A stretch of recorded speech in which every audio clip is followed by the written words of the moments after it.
Olá pessoal, tudo bem? Eu sou o professor Yukias e nós estamos aqui agora para uma aula sobre a polaridade das moléculas.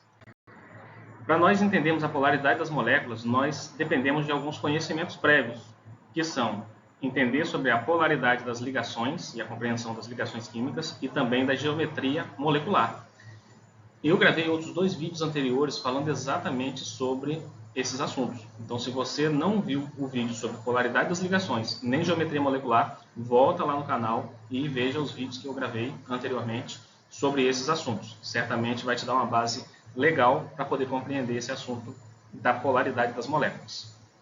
Mas resumindo, nós para termos moléculas polares ou apolares, nós vamos depender de alguns conceitos que nós vamos dizer que é o momento resultante. Se o momento resultante, nós vamos usar algum conhecimento de vetor aqui, se o momento resultante for igual a zero, nós teremos moléculas que são apolares. Se o momento resultante for diferente de zero, nós teremos moléculas polares. Tá bom? A gente vai compreender um pouco melhor enquanto eu for mostrando alguns exemplos para vocês. Precisamos de um outro conceito importantíssimo, que é compreender o que é eletronegatividade, né? A eletronegatividade também está lá no vídeo anterior sobre polaridade das ligações, mas essa aqui é a ordem decrescente da eletronegatividade. E a eletronegatividade, resumidamente ou simplificadamente, eu posso dizer para vocês que seria a capacidade que um átomo tem de, numa ligação química, atrair os elétrons para perto de si. E se ele atrai os elétrons para perto de si, a região em torno desse átomo fica mais negativa do que do átomo vizinho. Ok? Vamos analisar agora o caso de uma molécula apolar. Trouxe aqui como exemplo a molécula de oxigênio. A molécula de oxigênio é formada por 2 átomos iguais de oxigênio, e ambos têm eletronegatividade igual a 3,5. Então, numa ligação química em que eles estão compartilhando os seus pares de elétrons, um oxigênio tende a atrair os elétrons para perto de si, mas com a mesma intensidade que o outro tem para atrair para perto de si também. Então veja que eu coloquei 2 vetores ali, um no sentido de um oxigênio e outro no outro sentido. São vetores com direções opostas, mas com a mesma intensidade, que seria causada ali pela eletronegatividade. Isso aqui vai dar um vetor resultante igual a zero. Então, se nós tivermos um momento resultante igual a zero, teremos então uma molécula que ela é apolar. Agora vamos ver outro caso de uma molécula polar, mas formada por elementos químicos diferentes, e também uma molécula que é triatômica, não diatômica, que é o caso do dióxido de carbono. Numa ligação química, ela fica com essa aparência. Aqui eu coloquei a fila da eletronegatividade, e nós sabemos que o oxigênio é mais eletronegativo que o carbono. Então o oxigênio ele tende a atrair o par de elétrons mais para perto de si, numa ligação química com o carbono. Então, nós temos aqui esse átomo de oxigênio atraindo o par de elétron para perto de si, enquanto que o outro oxigênio também está atraindo o par de elétron para perto de si, com a mesma intensidade. Então, nós temos de novo aqui uma molécula com geometria linear, com vetores em sentidos opostos, com a mesma intensidade. Isso também vai dar uma resultante igual a zero. Então, se nós tivermos uma resultante igual a zero, certamente teremos uma molécula que será apolar. Agora vamos falar de moléculas polares. Trouxe aqui o caso do cianeto de hidrogênio, ou ácido cianídrico, né, dependendo das condições. Nós temos aqui 3 elementos químicos diferentes, né, temos 3 átomos diferentes nessa molécula, e cada um com a sua eletronegatividade. Veja que o átomo central é o átomo de carbono, e essa é uma molécula linear também. Então, nós temos aqui o nitrogênio sendo mais eletronegativo que o carbono e o hidrogênio sendo menos eletronegativo que o carbono. Então, no caso da ligação entre hidrogênio e carbono, o carbono vai atrair mais o par de elétrons para perto de si. E, no nosso caso, da ligação entre nitrogênio e carbono, o nitrogênio sendo mais eletronegativo, ele é quem atrai o par de elétrons mais para perto de si. Veja que agora nós temos 2 vetores de mesmo sentido. Então, essa região mais à nossa direita, ela vai ficar negativa, enquanto que a região mais à esquerda vai ficar positiva. Então, nós temos agora um vetor resultante, um momento resultante, diferente de zero. Então, nós temos uma molécula que eu chamo de polar, porque tem um lado mais negativo e um lado menos negativo. Ok? Outro exemplo de molécula polar, agora uma molécula que tem uma geometria angular, que é o caso da molécula de água, nós temos o seguinte. O oxigênio, ele é mais eletronegativo, você pode ver aqui embaixo, né? Mais eletronegativo que o hidrogênio. Então, ele tem uma capacidade maior de atrair esse par de elétrons numa ligação para perto de si. Então, ó, veja que ele vai atrair para cá e no outro caso também. Isso vai dar uma resultante diferente de zero.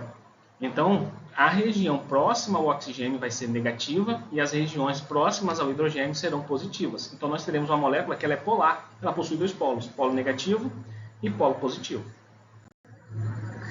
Outro caso, agora, de uma molécula com uma geometria diferente, que é a geometria trigonal plana, que é o caso aqui do BH3, nós temos o hidrogênio, que ele é mais eletronegativo que o boro, então ele atrai esse par de elétrons mais para perto de si. Mas veja que cada hidrogênio atrai para perto de si, e devido ao ângulo de 120 graus entre as ligações, no fim, essa atração vai dar um momento resultante igual a zero. Se o momento resultante é igual a zero, nós temos uma molécula que vai ser apolar. Outro caso de molécula agora polar é o caso da amônia. Veja que é semelhante ao caso do boro, que nós acabamos de ver, só que aquela era uma molécula trigonal plana, e essa aqui é uma molécula piramidal. E o nitrogênio ele é mais eletronegativo, então ele atrai o par de elétrons para perto de si, ó, nos três casos. Só que como o ângulo das ligações é diferente, não é igual ao caso da trigonal plana, esse vetor resultante vai dar um vetor resultante diferente de zero, com o nitrogênio estando mais negativo e os hidrogênios estando mais positivos. Então, nós temos uma molécula que é polar, polo positivo, polo negativo. Agora, outro caso de molécula que é apolar, caso do metano. Nós temos aqui carbono e hidrogênio fazendo essas ligações, é uma molécula tetraédrica, e aí o carbono, por ser mais eletronegativo, atrai o par de elétrons para perto de si, ó, em todos os casos. Como os ângulos são todos iguais e estão vindo na mesma direção, isso aqui vai dar uma resultante igual a zero. Por isso que as moléculas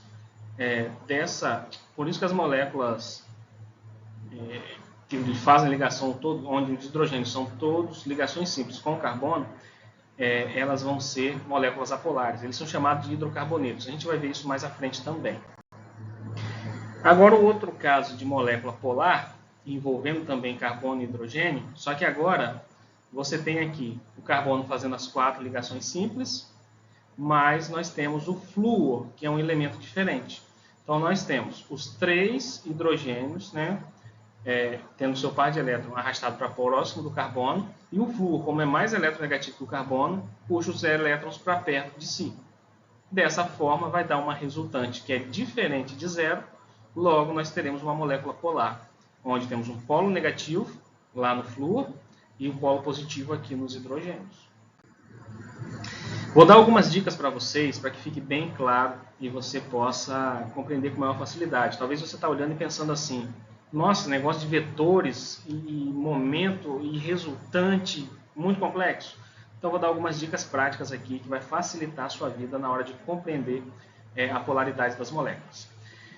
Primeira dica aí, quais são as moléculas que são sempre polares? Moléculas que têm geometria angular e piramidal sempre serão moléculas polares. Por causa da sua geometria adquirida, elas sempre vão dar uma resultante diferente de zero e vão ser polares.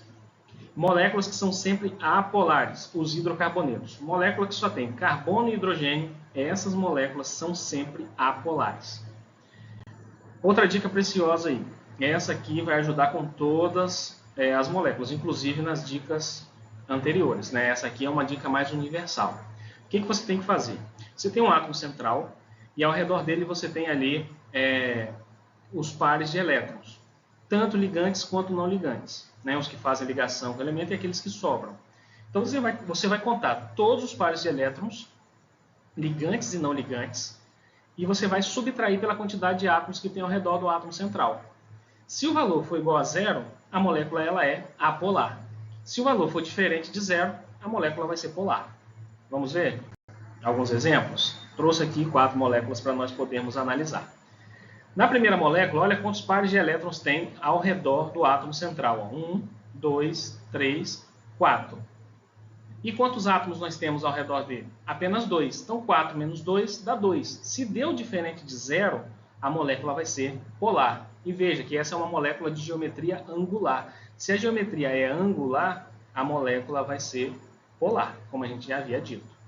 No segundo exemplo, nós temos 1, 2, 3 nuvens eletrônicas ao redor do átomo central. Chama a atenção de vocês para aquela ligação dupla. Mesmo que seja ligação dupla ou ligação tripla, você vai considerar como sendo uma nuvem eletrônica apenas ao redor daquele átomo, tá ok? Então, ao redor do átomo de enxofre temos 3 nuvens eletrônicas. E quantos átomos ligados a ele? Apenas 2. Então, 3 menos 2, 1. Se o valor for diferente de 0, a molécula vai ser uma molécula polar. Isso aí.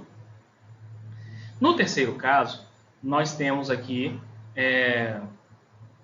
1, 2, 3 nuvens eletrônicas ao redor do nosso átomo central.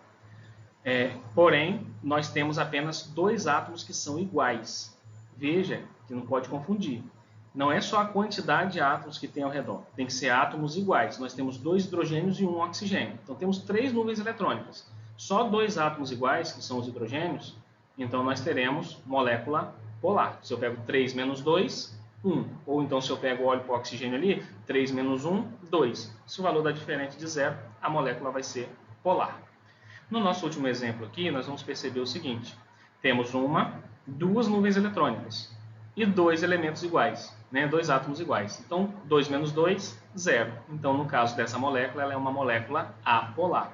Veja que você só pode considerar como nuvens eletrônicas, aquelas que estão ao redor do átomo central.